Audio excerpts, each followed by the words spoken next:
السلام عليكم ورحمة الله وبركاته. الصومالية وأنا سلامي مالك استأذنكم جوكتان باش يا برواق أنا رجينيا شير لايك سبسكرايب كوادن كين شير لايك سبسكرايب كوأنا إيسارتن كوي هوري سبسكرايب كإيسارة اللي مرة بعد ما صار كراني هذه وما حسنتهين أنت الدنب فيديو جيجا كل عصبنا وحلايا ذكرنا وأنا رجينيا شير لايك سبسكرايب كصور دواذا قلبي فرنجع مفرم kusoo dhawaada ayaan leeyahay ma garateen aan isla dhageysano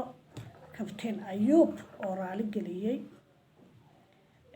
family-gii Umar Dhuule Allah u naxariiste aan isla dhageysano waxooga ma sha Allah landeera weeye ani qofka waxaan jeclahay ilaahayna jecel yahay hadduu qalad galo qaladkiisa ka soo laabto aad u fiicay adoonku waxa ugu xun qofka aan qaladkiisa ka soo laabanin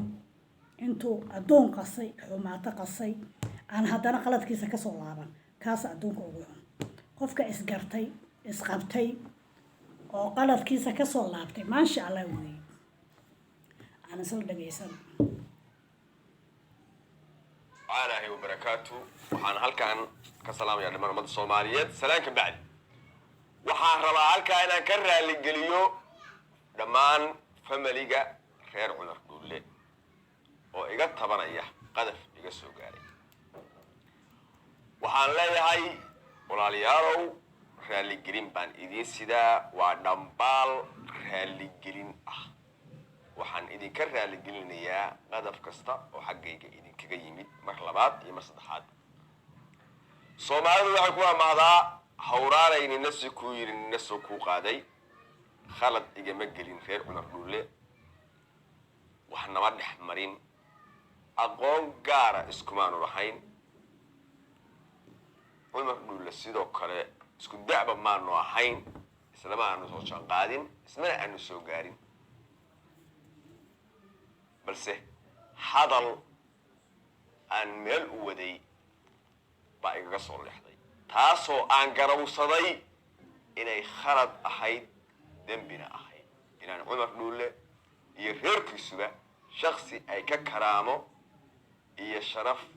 iyo nasabad fiican yihiin aan ku tilmaamay oo aan iri waxa lagu xantaa in ayagu dhaleen mar labaad iyo mar saddexaad ba kelmadaas iyo wixii la midaba waxaan ka bixinayaa abros waxaan leeyahay raali gelin baan idinkaga siinayaa afis baan idinka weydiisanayaa raali gelin buuxda mar labaad iyo mar saddexaadna waa idinka weydiisanayaa waxaan leeyahay aabe ilaahay ha u naxariisto Cumar Dhuule idinkana cimri dheer iyo cibaado suuban Allah ha siiyo laakiin waxaan rajaynayaa inaad iga qanacdaan calooshana ay furtaan imaamadana idul saadaan ma khaldame waa ilaahay idinkoo waliba qiimeynaya oraah kasto iyo khaladka ay ka soo gaaray in aan waxa amdiyan ah ama aan idinkugu talagalay idinka inaysan ahayn ama idinku wajahnaa laakiin aan meel kale u socdo taasina ay tahay khalad inaan meel kasta u socdo inaan idinka idin soo maro ama daro idinku sameeyo ama wixii nagadiin idinku iraahdo ama cid kale idin soo maro waxaan leeyahay anoo garwaaqsaday khaladkayga waxaan mar labaad iyo mar saddexaad idinka codsanayaa inaad iga raali noqotaan xumaan gooniya iyo kas eray ah midna idinma oran laakiin arab dalab leh baa ila leexday waraahayni nasi ku yiri nasi ku qaaday Soomaaliya waa mahdaa mar labaad iyo mar saddexaad walaalahay reer Cumar Dhuule waxaan idinka codsanayaa afis iyo masaabax iyo inaad caloosha ii furo yaa ku mahadsan tahay hadaa afiska bixisay balaadaka wuu qaldama hadaa reer u jeedid a family ina ay si rabtid ama qof ina qof u soo martid waa qalad weyn weeye qofka hadaa rabtid ina abaartid si toos asaga u baar qabiilkiisa hadaa ay rabtid si toos u abaar inkasta fiicneen qabiil in la aayo